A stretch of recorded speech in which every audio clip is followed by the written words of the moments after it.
खाऊ देऊ तुला? काय देऊ? बिस्किट देऊ? बिस्किट देऊ? देऊ? आणू का? पाहिजे का तुला? काय नको? सध्या मागील काही दिवसात सोशल मीडियावर या बोलणाऱ्या कावळ्याचे व्हिडिओ चांगलेच व्हायरल होताना दिसत आहेत। पण चक्क मराठीत माणसांची भाषा बोलणारा हा कावळा खरंच बोलतो का? त्यामागील काही वैज्ञानिक कारण आहे की चमत्कार जाणून घेऊया आजच्या या व्हिडिओमध्ये।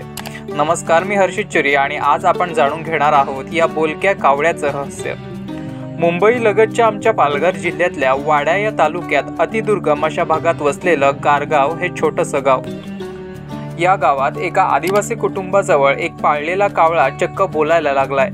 या बोलणाऱ्या कावळ्याचे व्हिडिओ सोशल मीडियावर व्हायरल झाल्यावर अनेक ब्लॉगर्स, न्यूज रिपोर्टर्स यांनी त्यांच्या घरी गर्दी केली होती।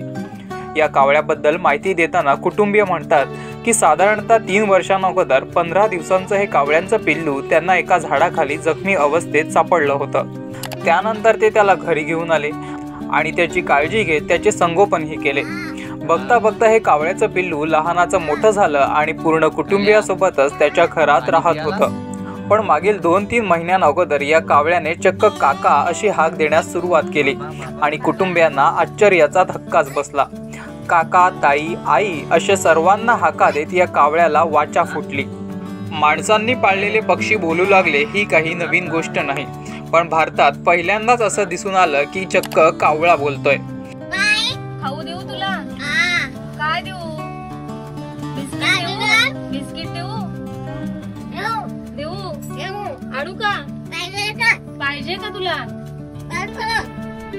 काय नको? कावळा बोलू शकतो यावर संशोधकांचं काय मत आहे हे आता आपण जाणून घेणार आहोत। संशोधक म्हणतात की कावळा बोलू शकतो, पण माणसांसारखं नाही। कावळ्यांमध्ये माणसांसारखं स्वरयंत्र विकसित झालेले नसतात। काही कावळे माणसांचे आवाज, शब्दांची नक्कल करतात।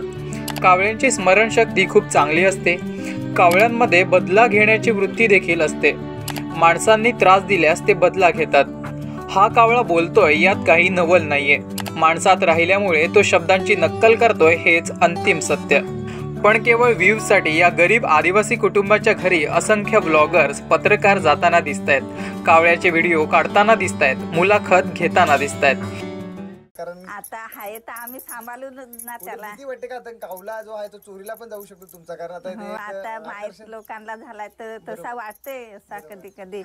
कोण खायला पण त्याला आणतात ना कधी, मग तिला खायला घालायला पण त्याला बरोबर।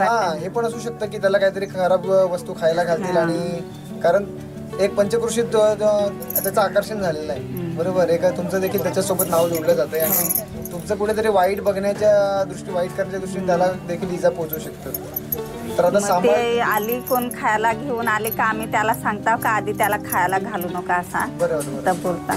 त्यांना वाईट वाटतच असेल पण ते आम्ही सांगतात त्यांना। तरी छान वाटलं, जितकं कावळ्याला पाहून आनंद झाला तितकंच ह्या माऊलींशी बोलून भावूक देखील झालो। कारण माऊलींचं असं म्हणणं आहे की या कावळ्याच्या आई आहेत, आपण आई म्हणूया त्यांना, कारण त्यांना जीव लागलेला आहे या मुक्या जनावरावर, प्राण्यावर, पक्ष्यावर, आणि त्यांना अशी भीती झालेली आहे की आता जर लोक त्याला पाहायला येतात आणि खायला देखील घेऊन येतात तर खायला कोण त्यांना घेऊन येतं त्या खाऊन त्याला इजा पोहोचू शकते, त्रास होऊ शकतो आणि कदाचित काही लोक जाणून बुजून त्याच्यासाठी एखादा विषारी पदार्थ तर घेऊन येणार नाही ना आणि त्याला आपल्यापासून लांब घेऊन तर जाणार नाही ना, अशी भीती वाटू लागलेली आहे। तर आपण ह्या कावळ्याला, बोलक्या कावळ्याला जर पाहायला येत असाल तर नक्कीच खायला काय आणू नका ही त्यांची विनंती असेल। आणि बाबा बाबा कुठे आहे?